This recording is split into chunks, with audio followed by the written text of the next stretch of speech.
Welcome to Drinking Bros, presented by GhostBed.com. Welcome to Drinkin' Bros, kids. We get a huge star on the show today, D'Anthony. Like popular, famous, or like physically large? All of the above. I think his More personality. physical than anything. Yeah, his personality really beefs up his physicality. So we're amped. A huge fan of the Prophets, Marcus, and I like to pronounce your last name like this, Lemonis. Although it's not. I like that because it sounds like lemons and mayonnaise in one thing. Oh God, that's not good. Why would that be good?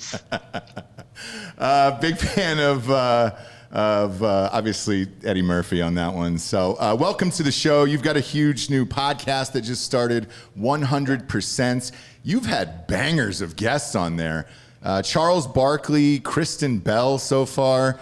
You had Howie Mandel. Was that on Zoom? Because he's a germaphobe. He won't touch you. Like Howie and I do touch, but it was on Zoom. Yeah, we do touch, but it was on Zoom. I'm a huge fan of The Prophet, obviously, and crazy story. About 5 years ago, I was with my wife. I was doing a gig in Chicago, a book signing, and I was actually sitting next to you at Wrigley Field at one of the Cubs games, and then they called your name out, and you threw out the first pitch that night. Why didn't you say hi? I didn't know you. I didn't know you at the time. Obviously, I was a fan of the show, but I didn't want to walk up. Wait a second. You guys are media moguls. You say hi to everybody. Correct. But at the time, that was 5 years ago, we didn't have such a huge media company at that point. It was just a couple shows. So now I would have, but then I was like, I'm going to let this guy live his life. You were super busy. But I liked how you weaved in there that you were in Chicago at your book signing. You were doing a book signing, so you must have been doing something right. Yes. And that's what we call a backhanded compliment in the biz, where I say something braggadocious about myself, obviously, to get through you. Right. But your pitch was good. How'd you feel about your pitch that night? It was terrible. It was terrible. In fact, I've tried to go back. They won't take my call. I'm a season ticket holder. They won't take my call. I told them I'd cancel my tickets. They said, no problem. There's plenty of people in line. So obviously didn't do too good of a job. No, that was a fun night. My memory of that was Bryce Harper. His buddies were sitting like a row behind us, and the umpire was yelling at him to come to the plates, and he was talking to his bros, and he goes, "Oh, hang on, just a second, I'll be right back." Ripped out a center field home run, and then came back and high-fived his buddies right there behind the. Was that his rookie season? I believe it was 2016, but like the swagger of that guy was insane, and I was like, "Holy shit!" It's like he had that kind of weird mullet haircut in the back. Yeah. And something else going on in the front, which was like a party or something. I don't know what it was, but it was cool. He's a good dude. He's good for this town. He's definitely good for the town. Yeah, for sure. I was just watching one of the episodes of The Prophet maybe 2 nights ago, actually. I feel like it's always on. I'm sure you hear that all the time. This one was West End Coffee. Oh, boy. Yeah. It's funny. They don't get old. We've been making this show since 2013. So it's going on 8 or 9 years now. And it's been an interesting ride because you get to meet people that you hope to forget. But you don't have any success. And it's funny, the people that love the show always remember the classics. The classics are people that basically tell you that they're in the threesome. Yep. You're there to talk about them making coffee, and they end up talking to you about a threesome. And then off camera, I'm not saying, in case there's any lawyers listening, I'm not saying it happened in this particular episode, but usually when you meet people that are into threesomes and they tell you about it on camera, when the cameras go down, the questions keep coming. And you may allegedly, if you're a lawyer, you may allegedly have been asked a question like, would you be interested in participating? Yeah. And clearly the answer is, I'm going to keep my roasting to myself. You guys go do your thing over there. I definitely don't want any part of that. That's what we call a soft swing in the biz, where it's an invite, but you're not obligated to join. You can just stand on the sidelines and watch for a while. But if you want to hop in, that's on you. The problem with it in that episode, that couple was not attractive, and you were definitely not down for any of their shenanigans that day. No, if it was an alcohol company, I may have been open to the idea, but the fact that it was a coffee company shut it down pretty quick for sure. Shut it down for sure. And, there's been other stories. I remember we were doing a similar episode in Key West years ago. And, I've traveled the entire country. I've seen every kind of business that you could imagine and met every kind of individual. But I remember being in Key West and the owners told me there were swingers and nudists and asked if I was interested in going with them. And I haven't had any good stories like that, particularly through COVID. But yeah, it's been interesting for sure. I'm sure. What's with the murder board behind you, by the way? What are you plotting out there? All right. So this behind me is the map of the U.S. and the markets where I think there's too much white space for the businesses that I have. And so what you'll see back here are the different markets that I want to be in, where I think we have too much of. You will see Florida over here is getting murdered in a big way. Mm-hmm. And this whole office is kind of like how I run my business. I run it all on whiteboards, which is super efficient in modern technology because nobody can see it. But that's good that you call it a murder board because I think about it similarly. Yeah, and you should, right? Because, for us, not only do we have this media company, we're about to actually hop into the alcohol space ourselves. Mm-hmm. We have a seltzer coming out in a couple months that we've been developing over the last year, looking like a fall launch for us. Yeah, they're out of Florida. Is it hard? It's real hard. It's 8%. So we went really hard, obviously, for our audience. We did a gig with White Claw a couple years ago. And Dan and I had been drinking those, but they're like, 5%. And for dudes, I don't want to walk around and drink a case of something all day long. So we have this 8% hard seltzer coming out, and that's kind of a new entry into that market because... What's it called? Not allowed to say right now. It is at the TTB as we speak. So I think 6 days we're allowed to say. And is it going to, and did you guys raise a lot of money? Yeah, we raised a decent amount. The interesting parts for us that happened through COVID, and I don't know if this happened to you and any of your businesses, is because of the online businesses that were opening and booming, the liquor laws loosened a little bit. So we were able to ship to 42 states now. And we learned that through a wine company that was an advertiser on our show. So most of one of our co-hosts, he is one of the owners of Black Rifle Coffee. That started as an online company. Now they're going brick and mortar. That launched off this show. And then Killcliff's CBD. Yep. They just, who do they get? They just signed the biggest ready-to-drink CBD deal in the history of CBD. Yeah. All this happened on your show? Yeah. Both of those products launched off of this show. What's the name of that company? They're super famous. In this space. For what? What are you talking about? For Killcliff. The guy, Delco Dan, what did the guy do? More information. What are you talking about? I mean, Joe Rogan's one of the owners of the company. Yeah, Joe Rogan He came in later. He came in about a year ago. But who is their distributor that they signed with yesterday? It's who is it? Southern Glazers. Southern Glazers, that's it. So the Glazer family's been in... That's Tampa, the Tampa people. Yeah. Tampa Bay Buccaneer owners, right? Yep. So you guys have raised all the money for your hard seltzer? Well, I mean, look, we can always use more money if that's where you're hinting at. I'm not hinting. I'm just saying it directly. I think you guys have built this very successful brand with a very, very loyal and very intelligent followers. And at the end of the day, if you guys believe that that's where the market is, the seltzer business continues to grow. And what's interesting about it more than anything else is that it is easy to make, it's easy to can, and it's easy to distribute. Right. If you can get the shelf space, and you guys have the street cred to get it. Yeah, and I think starting off online, for at least for us, for the first 4 to 6 months, gives us an opportunity to test the product without keeping a ton of cans in a warehouse and all that stuff, just to make sure everybody's as excited about it as we are. We also happen to be in Texas, and HEB is one of the easier retail establishments to get your local product in. Yeah, I would say, especially since we're a 50% or greater veteran-owned business as well, so that makes a lot of stuff easier. So there's a lot going on there that's in favor for us. So I look, our people have been clamoring for this for a long time. Yeah. They've been looking for something like they like the seltzer, but they don't like the fact that one version of it is entirely too weak, and the other version tastes like Four Loko. Yes. Right. Yeah. So we spent about a year developing flavors that taste really good, but you still have a higher alcohol content. That's been our Good main luck goal. to you guys for sure. Good luck, and if you need any extra cash, I can try to scrape some up for you. Yeah. Look, we'll talk offline. You know what I really need is one of those flags from Camping World. I want. At what point did you guys decide to buy the biggest possible flag that could be made? I think physics only allows a flag to be that large.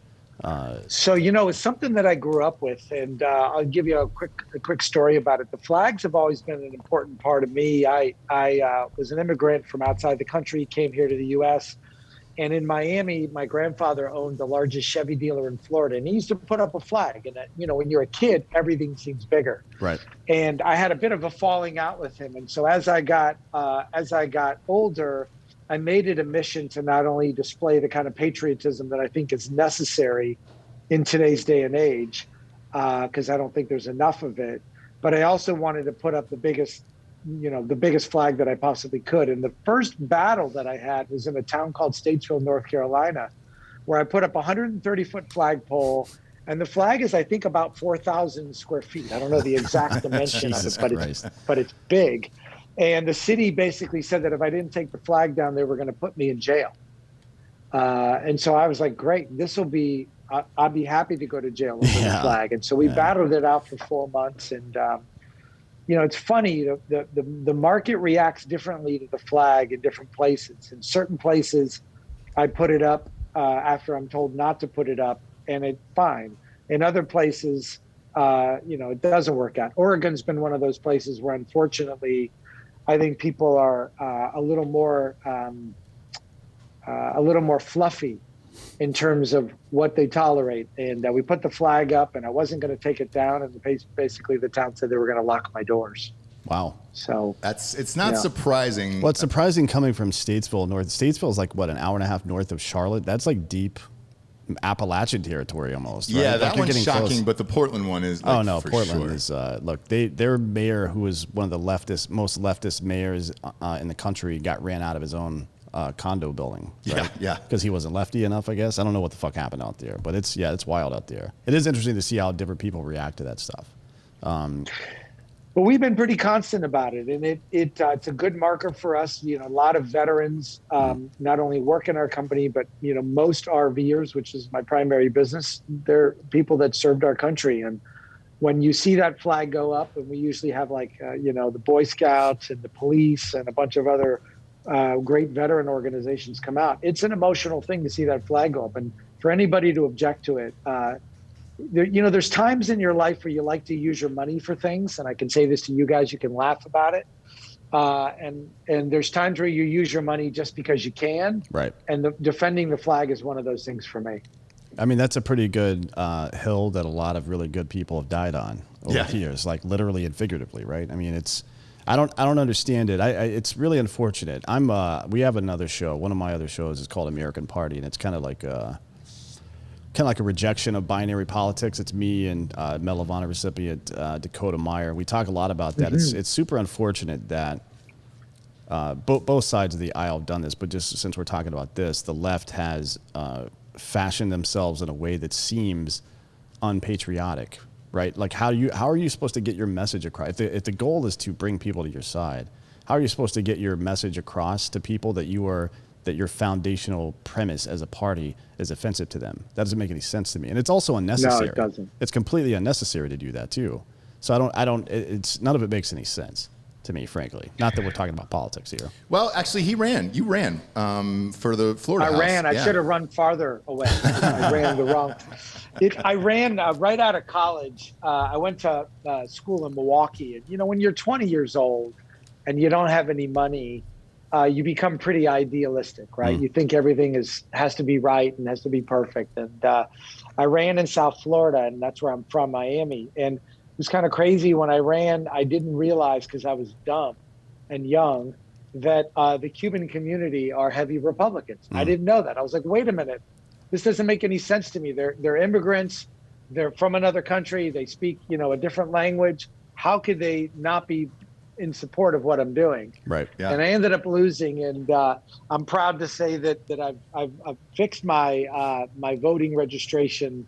As I've made more money, I fixed my voting registration card. And there's this idea that you can't, I think a lot of unfortunately, a lot of liberals have been very critical of me for making money, and been very critical of me for being a capitalist, which is what I am. But if you really get to know me better, I give most of my money away. I don't have any kids.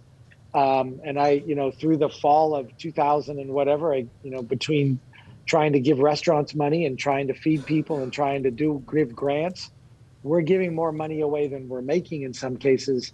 And this idea that you have to be one political party or another, or have a certain perspective on things to be a capitalist and be generous at the same time, is kind of crazy to me. Yeah, that's absolutely really crazy. It's poison.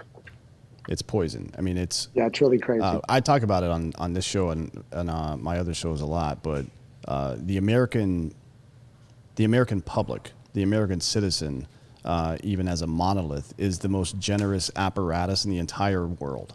Like whenever anything, like the Indonesian stuff was a big example of that isn't too long ago, but the Haiti situation as well. Anytime there's some kind of global disaster, typically speaking, the American public gives more money than any government gives, right?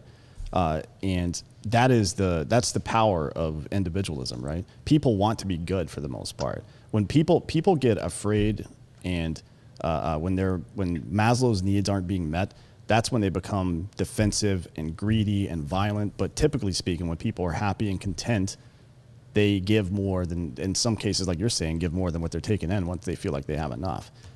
That should be a goal of all societies to enable that. They give indiscriminately, Right. right? So it's not like they're giving to a certain kind of person. I think all of us are wired, particularly in this country, but all of us are wired. We're raised pretty well.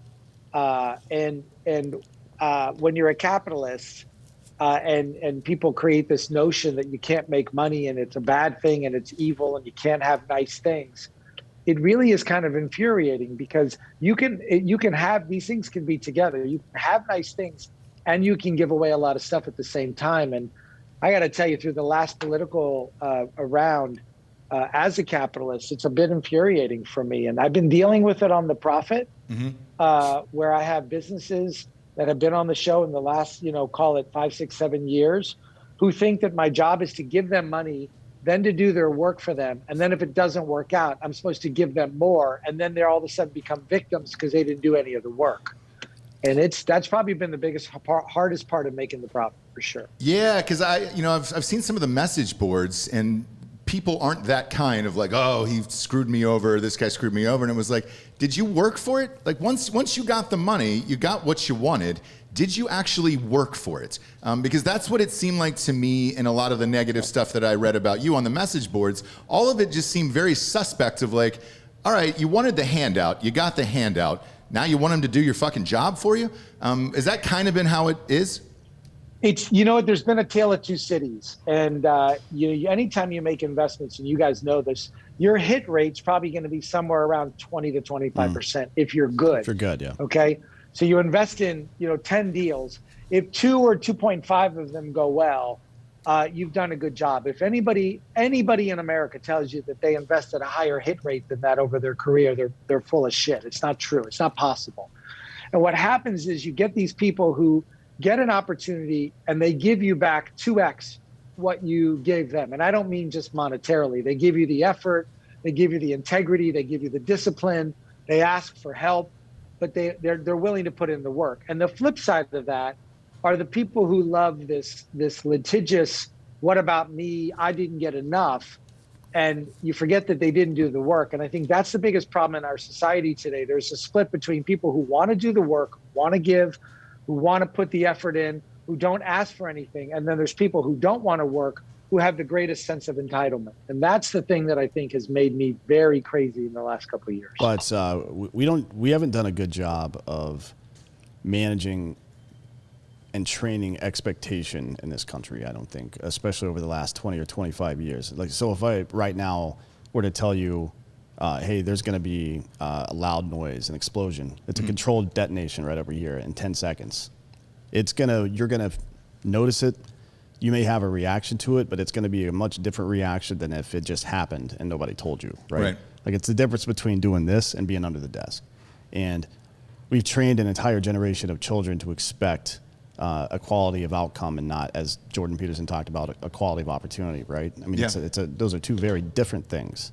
And when the expectation is that regardless of what I do, as long as I feel good about this, then it should work out. That's ridiculous, right? But what should be or what's fair in your mind or whatever it has to take second place to what reality is. Always. Otherwise, you're going to be disappointed forever. But people's new reality is so different now in this world where they want everything right now. They don't think they have to have that much hard work. They'll see it on TV and expect it to happen overnight. Everybody wants a Shark Tank sitch where, you know, you see the 8-minute segment and then afterwards they tell you how successful the company is. Right. They don't actually show you the hard work that went in behind it for the year and a half until they gave you the update. But for a guy like you started so young, again, running for, you ran for, in politics here at 96, you were at your grandfather's dealership, like afterwards. You had a million jobs at a young age that taught you hard work coming up. I just don't know that exists right now, or at least the urgency to do so. I still find that there's young people out there who are grinding it out, who are giving 150%, who are working 70, 80 hours a week and not complaining about it. But there does seem to be more of this idea that people expect to be provided things, to be given things, to be handed things without the other side of the equation. And it's really starting to piss me off because what's going to happen is that situation's only going to get more complicated over the next 10 or 15 years because that generation is going to keep moving. There are exceptions to the rule, right? There are a lot of smart young people who come from blue collar families or, you know, dirty white collar families where they're just grinding it out. Mom and dad are working 2 jobs. They're getting their education. They're paying for it. They're doing everything. And so we don't want to cast that across everybody, but there is an elk of people who just think that everything's just going to be given to them. And they're going to be terribly disappointed. Yeah. With you personally, what was the big hit for you and how long did it take? You know, the big financial success for me has been my Camping World business for sure. And it's 20 years in the making. And I love when I read articles that said, you know, this guy, he has $1 billion or whatever the equation is. And, you know, he landed in the right place at the right time with the silver spoon. And, you know, I try not to get upset about it, but it's been 20 years I've been doing this RV business. And there were moments in time where I thought I was going to lose everything. 2008 and 2009, I thought I was literally going to lose everything, as we all did. We didn't know what was going to happen. Right. Then COVID came and we didn't know what was going to happen. And, you know, there's not a lot of glory in owning a business of any kind. There's the noise around, are you going to be able to make payroll? Are you going to be able to pay your rent? Are you going to be able to do all these things? And it's a much harder hustle than people think it is. It is true that luck has to factor into it somewhere, right? In my success, luck was probably more than 50% of it.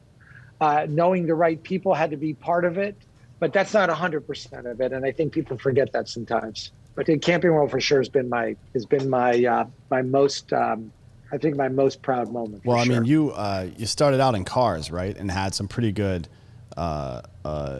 tutelage, I guess, from somebody you may have heard of, Lee Iacocca. He's a pretty big name. Invented the Mustang, I believe. Little guy. Yeah, Little guy. and the minivan. Yeah, and the minivan too, yeah. But you pivoted it into something else, and it's something like, for people that have gone to business school, you'll remember the anecdote of, and it's one of the main, I've talked about this a couple times on the shows, but it's one of the main lessons learned in business, and it's about the railroads. The railroads thought they were in the railroad industry, and what they were really in was in the transportation of people and goods industry. And instead of pivoting into cars and planes, they stayed with railroads, and now they don't make any fucking money, right? Yeah. But had they pivoted into long haul trucking and et cetera, buses, whatever else, like moving people, and that's what your actual industry was, and you failed to see that. Your industry was in selling, or at least your expertise was in providing people with a way to move around. But what does that mean? You know what I mean? Moving around and what? Yeah.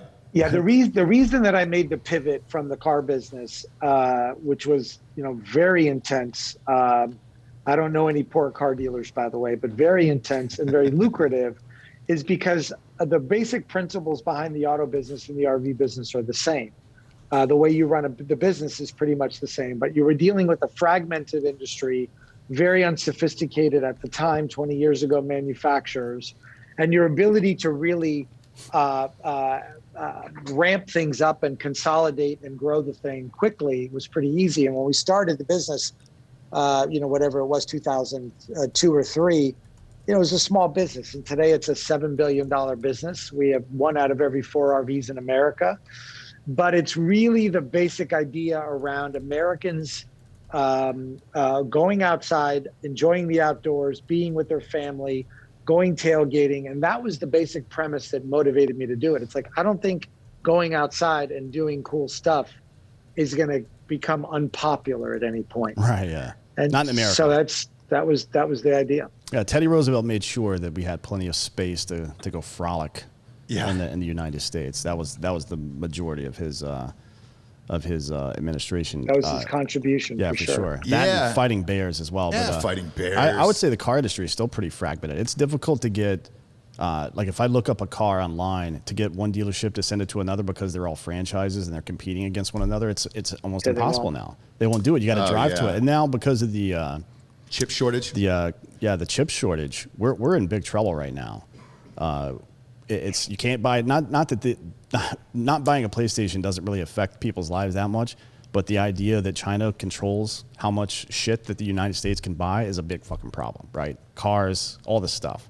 It's a big problem. Yeah, why can't we get out of that, Marcus? Like, would it be so impossible to get out from underneath China if you just said, look, we're going to buckle up for the next 4 to 5 years and move everything here. It's going to be a little more costly, but we'll get through it. Otherwise, we're just going to be under this shit for years and years and years, or whenever they decide to make things. I think the mistake that we all made collectively, and I don't ever want to pin it on any one person, so I say we very loosely, is we thought this idea of the tariffs, we thought this idea of a tariff that it was going to solve and sort of change the demand and the supply curve, the supply and demand curve. And the reality of it is that until we get out of an environment in this country where everything is so unionized and there's shithouse lawyers on every corner telling people, don't work more than 5 hours and make sure you get 72 breaks and make sure this happens and you need to demand 50% pay raise. We almost do it to ourselves, and our reliance on other countries are a function of our reliance on democratizing everything that we do here. And in the old days, if you worked at a company, you were treated with respect, you were given a fair wage, you were, given your days off. And today, I think we're living in an environment where employees think they're going to drive and control everything. And we've given them the permission to do so. And when we do that, that's the reason we can't get out from underneath, whether it's Pakistan or India or Vietnam or China or wherever things are made. Yeah. It's the labor model that we built here and people's idea that they control it more than the owner controls. Well, now I hear on a regular basis private citizens who probably don't feel this way about their own employment say exactly what you're saying or criticize exactly what you're talking about in professional athletes. Like LeBron James comes to mind, right? Yeah. But there's many others who, like the players, clearly have too much power these days. You know what I mean? It's affecting the game. It's affecting the ability to put together a team that could be a dynasty at some point. You know what I mean? Giannis might have stopped that last night. Yeah, he may have. We'll see. But I mean, it is interesting what you say. I've got a plan for all this, by the way. I think that Chile, Argentina, and Peru, we start mining rare earth minerals down there instead of in China. Then we create a pipeline up to Nicaragua, Guatemala, and southern Mexico, where we're having all these immigration issues. Build semiconductor plants there at a discount. Give those people a reason and equity in their own government and their own country, and then we get the stuff up here. It's still at a reasonable price. Mm-hmm. Their economy's doing well. The South American economy's doing well, and then we go back to something more akin to the Monroe Doctrine, where we're basically a hegemon for North and South America. That made way more sense back then, and it's a reason that it's the reason that we didn't get forced into fighting in World War I. We had to choose that, and the only reason that we got forced into World War II is because our ships kept getting sunk by, the supply ships to England and stuff like that, and Pearl Harbor and all that stuff. But I mean, it is a much safer and more efficient geopolitical position than we're in right now, and it also it takes China out of the equation. Yeah. Right. Let me challenge that a little bit. Sure. You Yeah, mind? I'd love to hear it. I would love to hear it. So I'd rather take that same thesis and go to towns like Youngstown, Ohio, and Sydney, Nebraska, Sure. Yeah. and all these places where the Industrial Revolution built these towns and the tech revolution crushed these towns because everybody thought that they can do things differently. And when you look at some of these towns where there's infrastructure there's roads, highways, factories, buildings, good, solid, hardworking, honest labor that's there that will work for a reasonable and fair wage. We need to start looking at those kind of places. And if I think the government or whoever the hell it would be would find 15 or 20 markets, take a Flint, Michigan, for example. And I said Sydney, Nebraska, Youngstown, Ohio. We can all go through the list of the towns that we know, Grafton, Illinois, where there's people, there's a labor force, there's an infrastructure, and there's a demand and a supply of people and a need. I'd rather incentivize people. I'd rather subsidize those towns. I'd rather subsidize companies to put things in those towns than going into other countries. And I know we want to be good neighbors to other countries. And I know we want to try to spread our wealth and our knowledge across the globe. But I really do worry that if we don't spread our wealth and our knowledge across the towns that really need it, we start talking about poverty in other countries, which is an awful thing. Lack of food, lack of water. We got a lack of food, lack of water problem here in this country, and we're acting like it doesn't exist. Yeah, that's very true. I mean, it's not just rural areas either. I mean, but certainly they have problems with water. Inner cities have problems with food deserts, big problems. Food desert, if you're not familiar with the term, is a geographical location in a first world country where you don't have ready access to affordable, fresh food, basically, right? And that's the majority of inner cities. Yeah. Unfortunately, which is where the majority South side of of Chicago has a food desert problem. Yeah. South LA, I mean, like where most people in America live, right? Or at least the greatest concentrations of population, it's like that, and it's fucked up. So I agree with that. Definitely we need to take care of here first, but I wonder if it isn't something more like, I don't know if you're familiar since you worked in the car industry, but there's companies like Zuna Starker who are domestic now in South Carolina, and parts are made for BMWs all over the world, and they are assembled in South Carolina primarily now, I think. Right. Yeah. So Spartanburg. Yeah. Greenville, Spartanburg. Yeah. That's where I grew up. So somewhere where raw materials are being mined, and then some assembly happens, and then the final assembly happens domestically. And there's a way to do this where we're not exposed to this threat of illegal immigration, at least not at scale like we're seeing now. And we also take care of our own people. There's also 3 million truck driver jobs that are open right now. Yeah. Right. Yeah. But I don't know what that looks like with the global supply chain. Here's what's crazy about what you guys are saying, right? So we clearly understand that different political perspectives come with a stereotype of how we feel about money. If you are a certain political party, you have a certain feeling about money. And if you have a certain perspective about money, you must also then have a certain perspective about people. But what the two of you said in both cases is, we want to make more money. We want people to work for it. We want people to grind for it. We want people to earn it. But if they can't earn it, we're still cool with helping them. And so when you look at these food deserts in these inner cities where nobody's really addressing the fact that there's no food, and then you wonder why there's issues. There's not enough education. There's not enough food. It almost shows people that you can be a capitalist and you can be a conservative and you can still give a shit about how other people are living. Right. They're not mutually exclusive. No, things. Of course not. That's a ridiculous premise. But for some reason, it is. I mean, that's what we're talking about, though. The left has carved itself. It's just fundamentalism. That's how it works. Like you can't. There can't be any room for the enemy to be okay. Right. The enemy has to be completely bad in everything they do, and it sets up the situation where, for example, no matter what Trump does, or no matter what Trump did during his presidency, good or bad, and none of the good parts could be allowed to be good, even if that is the reality of the situation, because that is not the narrative. Right.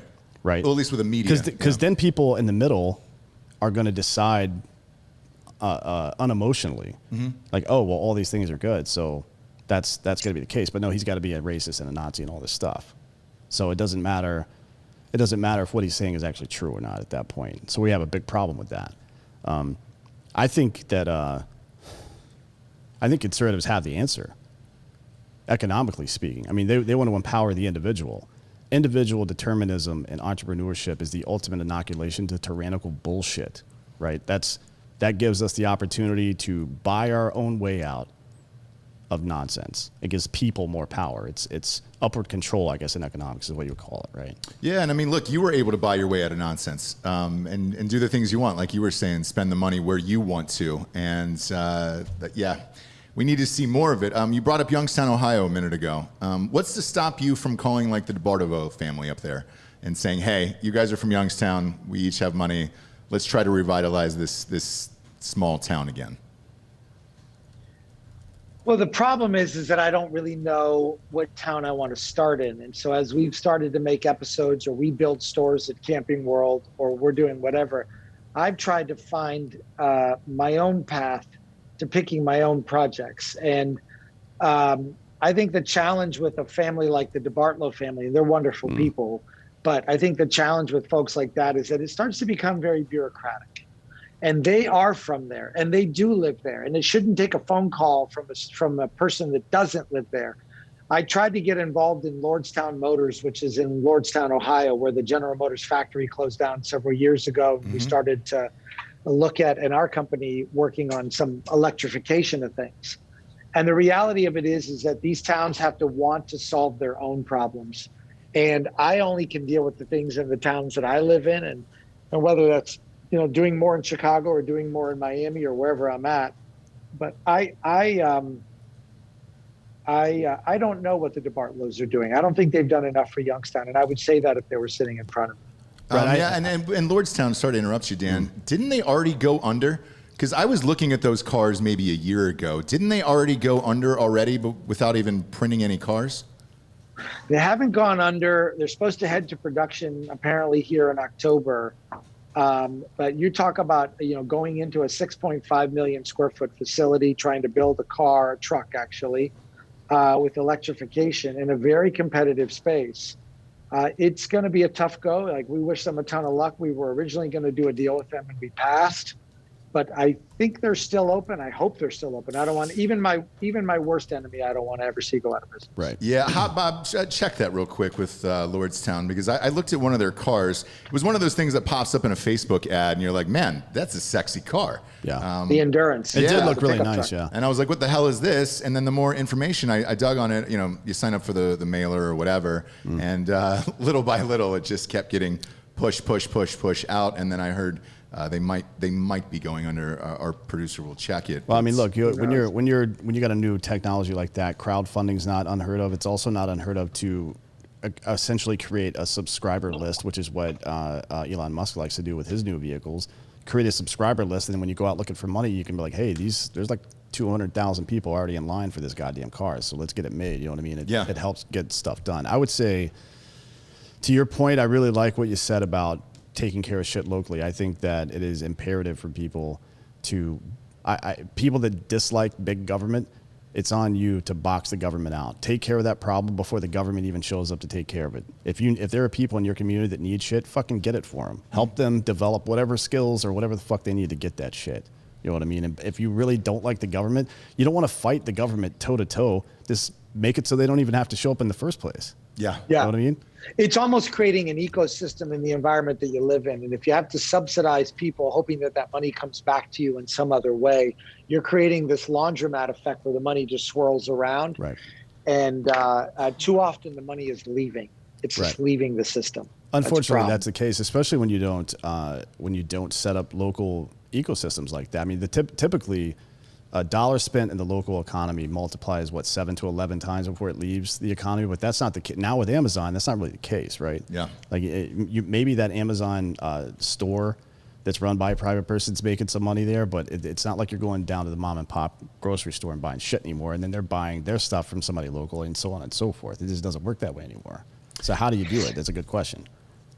Something interesting happened yesterday. I don't know if you guys saw it, but we saw Bezos go up in the rocket, and the cock it was rocket. Interesting. This morning on my bike, I was a little confused.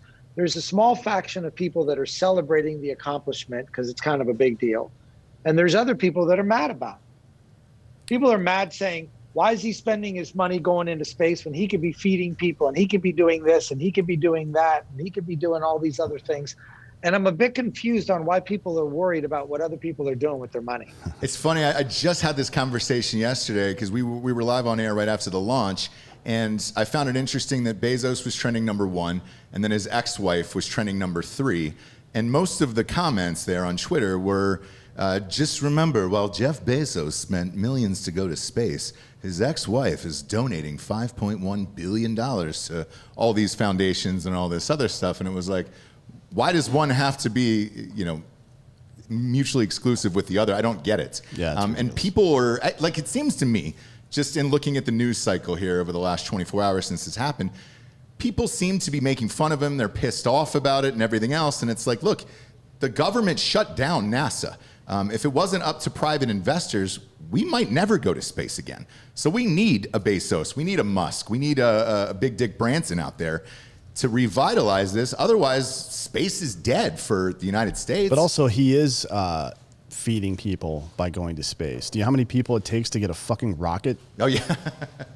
That way, to build it in the first place? There's a lot of money. But why does anybody even care what he does with his money? Knows? And that's the thing that I still want to understand from people. Why do you give a shit what I do with my money? I could invest it in who I want. I could give it to who I want. I could throw it in the trash if I want. It's none of your fucking business what I do with my money if I work for it. Yeah, I 100% agree. But, everybody's got a different take on capitalism these days.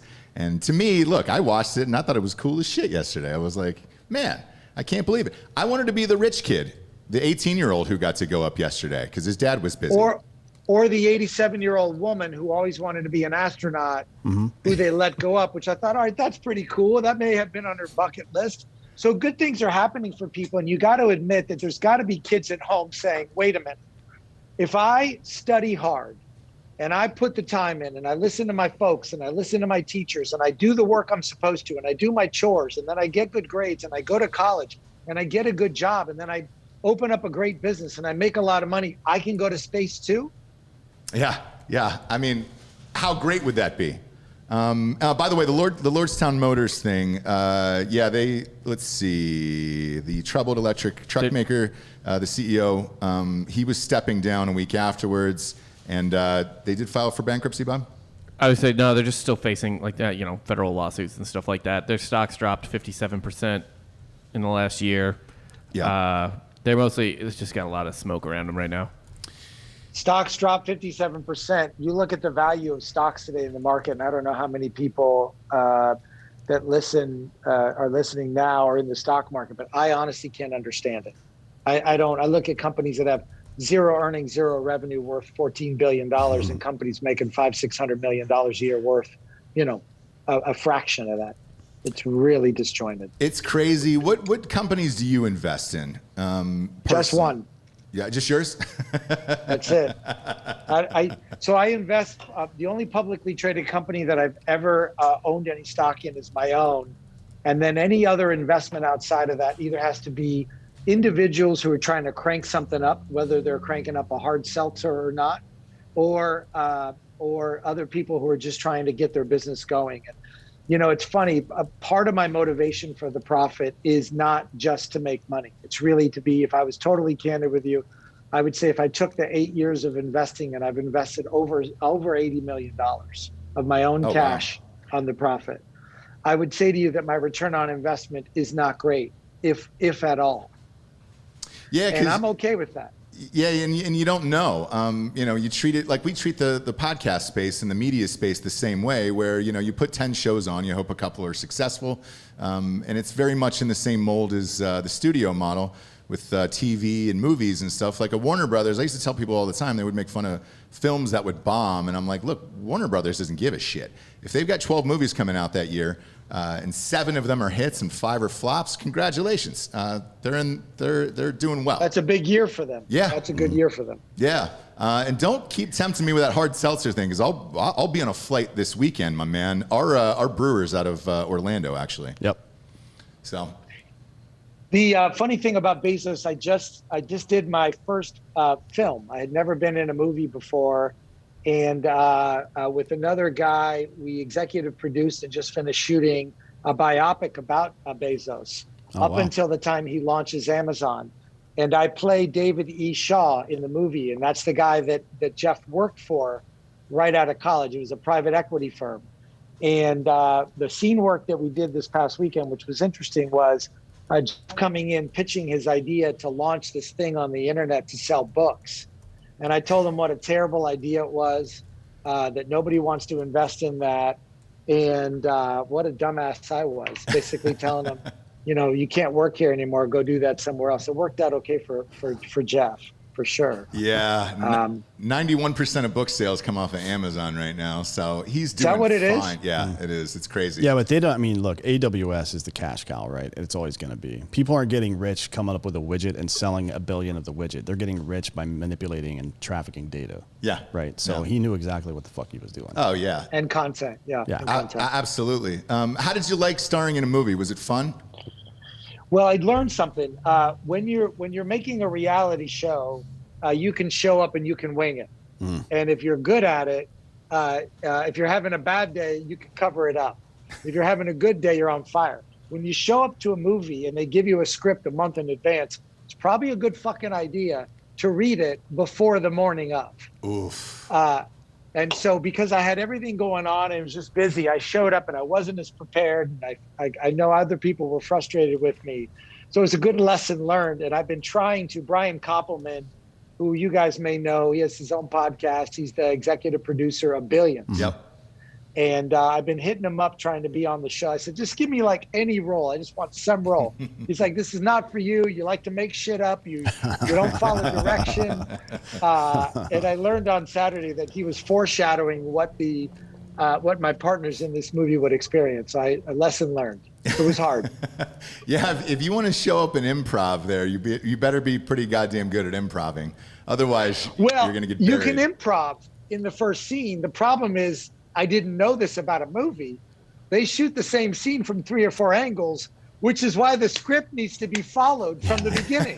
Continuity. Because when you shoot the second scene and you like ad lib again, they got no way to cut it together. So hopefully we hire a magic elf as a editor, but if not, we got a problem. Yeah, sure. Next time you're on one of those, you got the master and you got the 2 singles. If you're going to improv, wait till they get to your single. That way there's at least something in the edits to cut back and forth to. If we would have talked last week, I'd have been in much better shape. Thanks for Blame Ari for that one. Yeah, I would have told you that going in. That's a terrible idea. I know. Why Billions? Are you just a huge fan of the show and you're like, hey, dude, I just think it would be cool to be on here? No, it's the only guy that I knew that was in charge of a show that would take my call. And so I tried other avenues in the past and they didn't really work out. But I remember I used to be a huge fan, I'm sure you guys were too, of Entourage. Oh, yeah. And there was one episode where they were at a house party and Cuban was in it. And Cuban, I think, started to have a few regular roles because he played a co-founder of a tequila brand that I can't remember the main character's name. But once I saw that, I was like, yeah, I'd like to try that. That seems like it'd be fun. It became a real tequila company. You know that, right? Yeah. Yeah. And I believe they sold for a lot of money. Stupid number. Avion, yeah, that's it. Yeah. It was all started on the show, yeah? Yes. That's really funny. All of it started on the show, and it was for the purpose, I heard behind the scenes, it was for the purpose to sell eventually. It started off as kind of a joke, but like, oh, wouldn't that be cool if we had our own tequila company? And then, boom, I started seeing it in stores locally in LA, and I was like, oh, shit, that's the Entourage. And then, sure enough, boom, it exploded off of that, so... Yeah, crazy. Very similar to the podcast space where you're trying to promote your own products and everything else. Adam Carolla was on here promoting some of his wine and stuff like that. Speaking of smart, it is smart. Yeah. So speaking of podcasts, tell me what you're doing with yours because you've had some pretty interesting people on. Yeah. We get out of yeah. here. So the goal behind the podcast was to shine an additional light on people in business that don't necessarily get access to capital and access to education and access to resources. And so, and they may not be a good television show. And so when you make the profit and you're making an hour-long show, you got to have great characters and a good business, and you got to be able to tell the story. But there's a lot of people out there, particularly women and people of color, that just haven't had the same opportunities. And so I wanted to create a platform where they can come on and they can talk about their business. In fact, last week we had Gail King on. We had a 14-year-old girl out of South Carolina who created a barrette for black girls' hair. And she started to sell it into Target and sell it into a bunch of other places. And she couldn't raise any money. And she either couldn't raise money because she was 14, she didn't know how to present herself in a boardroom, she was a woman, she was a black girl. I have no idea. And so I'm using that platform to make investments in businesses that, quite frankly, just deserve a shot. You take a 14-year-old girl who grinds it out herself, she figures out the packaging, and she gets into Target, and she can't get a $10,000 loan from a bank. It's crazy. But, you know, a 14-year-old walking into a bank, obviously, they're going to say, what's With your their life parents. experience? Yeah, but what's the, I mean, honestly, people like you have to exist for the same reason we were talking about with the government getting involved in shit. What banker is qualified to make a decision like that, frankly? I don't think any of them. They're regulatory. You know, you think about the framework of how you lend money to people, and it's highly regulated, checking a lot of boxes. And I think at the end of the day, the private sector and people like myself can take a portion of the money they make or the portion of the money they have and invest in people, knowing that the hit rate's going to be low, but if it hits, it's going to be a huge return. And I was able to get Gail to invest $50,000 in this girl because I put her on the spot. I invested $50,000, and $100,000, if put to good use, could change this girl's life. And maybe it ends up not working, but I think it will. And so I wanted to create 100% to be able to do that and to tell the story. And we had Charles Barkley on to talk about the struggles that people have with weight and how food could solve those. And we brought on a great company out of New Jersey who does food delivery services. And I said to Charles, if weight's a problem and you want to support historic black colleges, which I'm totally down with, I'll make a bet with you. You lose weight for every pound you lose. I'll donate $3,000 per pound to any black college you want. Right. So if you lose 75 pounds, which is your goal, I'll write a $200,000 plus check to whatever college you tell me. The point wasn't about making the donation. It was about telling people, if you want to make change in the world, then you got to do something for it. I don't know how much weight Charles has lost. I think he's like at 6. Okay. I need him to get to 75. But it gave me the ability to do stuff like that. And, you know, and sometimes when you're making television shows, and you guys know this, the networks aren't as flexible in allowing you to do things that you think make sense. You got some sort of framework. And in that particular case, 100% gave me the flexibility that I wanted. Yeah, you think there's bureaucracy in businesses. Hollywood is, my God, man. Well, especially now with China involved. Yeah, exactly. It's nonsense. Exactly. Your new show is called 100%. Yep. This is the point in the show for us. We get to a segment called the Drinkin' Bro of the Week, which is someone who has inspired you or helped you become the person you are today. Who would you like to give the Drinkin' Bro of the Week to? I would say my bros in Miami. Grew up in Miami where the true what are you doing, bro, came from. Yeah. We're the original bro factor. Don't bro me if you don't know me. And I would say my boys in Miami who I used to run clubs with on South Beach when I was trying to make a living. I was a promoter while I was in college. They're definitely my drinking bros, and they're the real bros. They're the OG bros for me, for sure. Are they still down there in Miami? They're down there in Miami, but they're now all legit. They all have real businesses with kids.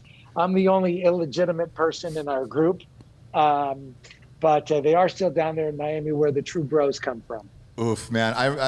How many times I've walked out of a club in Miami at 6 a.m. hating my life. I couldn't imagine being a club promoter down there and doing that night after night after night.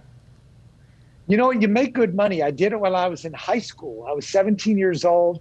I had 3 clubs on South Beach, 1 in Coconut Grove.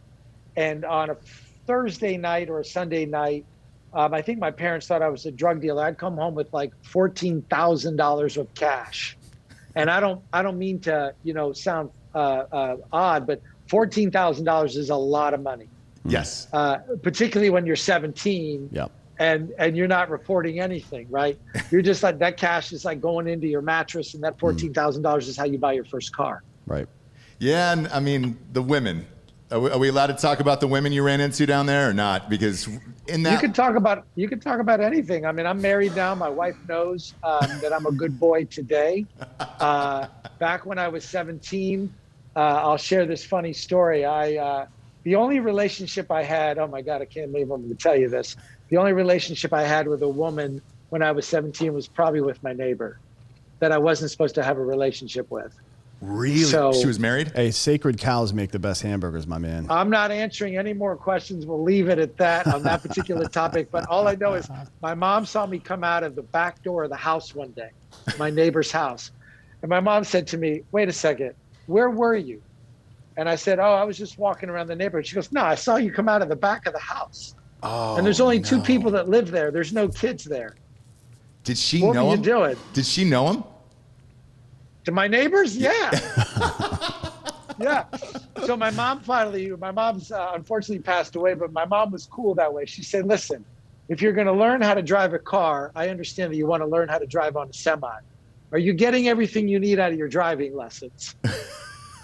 And I said, well, I'm not. It's a little awkward to be answering this question with my mom, but I will say I'm doing okay. Oh, man, that's great. I mean, this is like the Bob Seger song, just night moves. Night moves for you in the backyard. They were midday moves. They were 11 a.m. moves. right as he was on shift.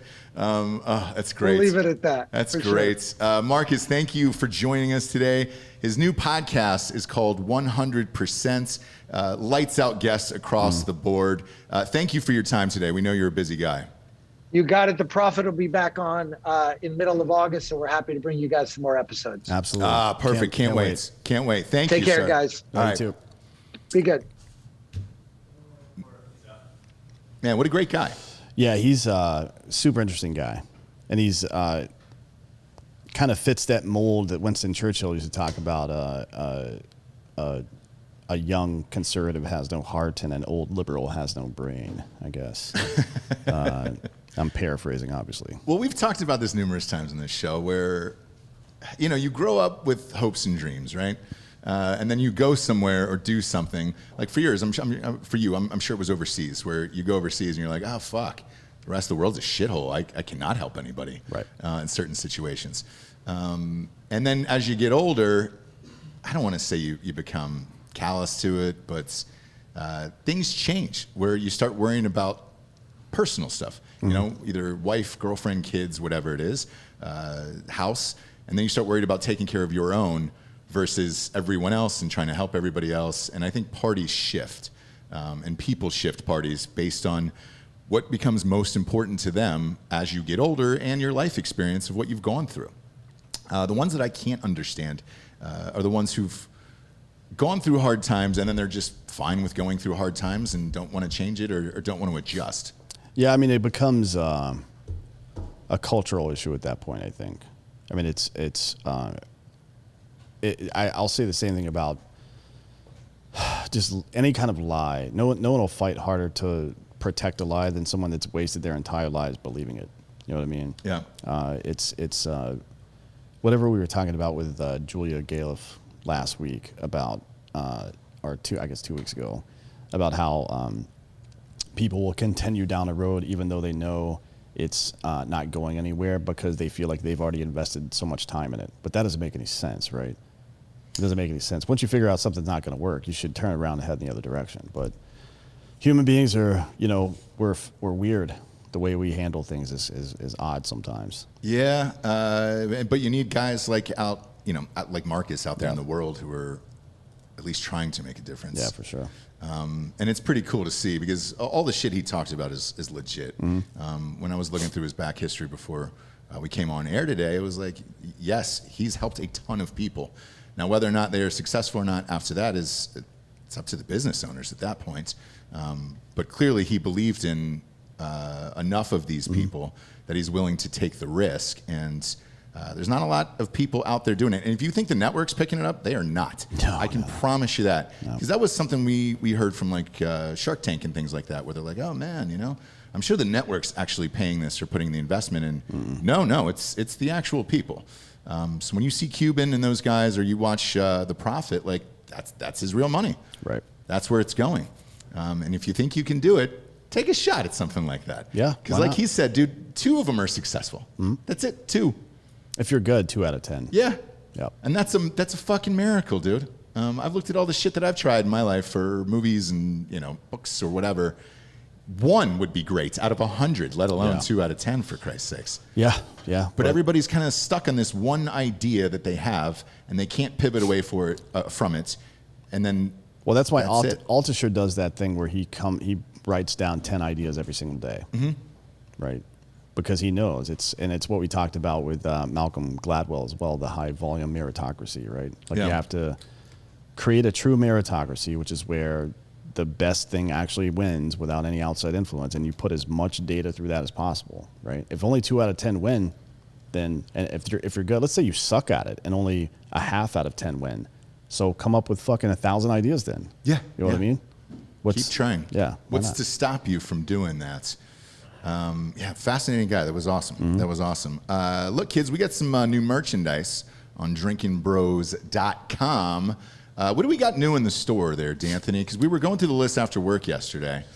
There's a lot of new stuff in there. There's flags. There's so the flags are in. Yeah. Awesome. Yeah. So awesome. you can get a defund politicians flag, an APAC flag. You can get the don't tread on D's flag, which I think is really funny. That flag's awesome. One of my favorites. But yeah, actually, Nicholas, bring it in. Come on in. Come on in behind us here. We'll go to a wide. Show that flag.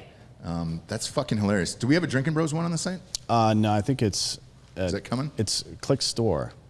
What are you doing over there? Drinkin' Bros flag yet? No, I don't think we have a. We got to get one up for I don't think there's a tailgate Drinkin' season. Bros specific one. There's APAC, and then there's defund politicians. There might be a Drinkin' Bros flag on there. I don't remember. Go scroll up, search, and then type in flag. Okay. And then are we in a wide for Nick? Yeah. Look at that. Yeah, I didn't want to make him stand back there for like a half hour. Scroll down there. I don't know. I think there's only the 3 of them right now. Yeah. We'll get a Drinkin' Bros flag made as well. Yeah, for tailgate season. Yeah. It is upon us. We're getting really close. I just got the cooler, by the way. Yeah. So we have Drinkin' Bros podcast coolers and all that stuff. Super stoked about that. So if you're looking to get some Drinkin' Bros merch, the store is filled up. And we're adding stuff pretty much every other week. We got the new mugs out here in front of you.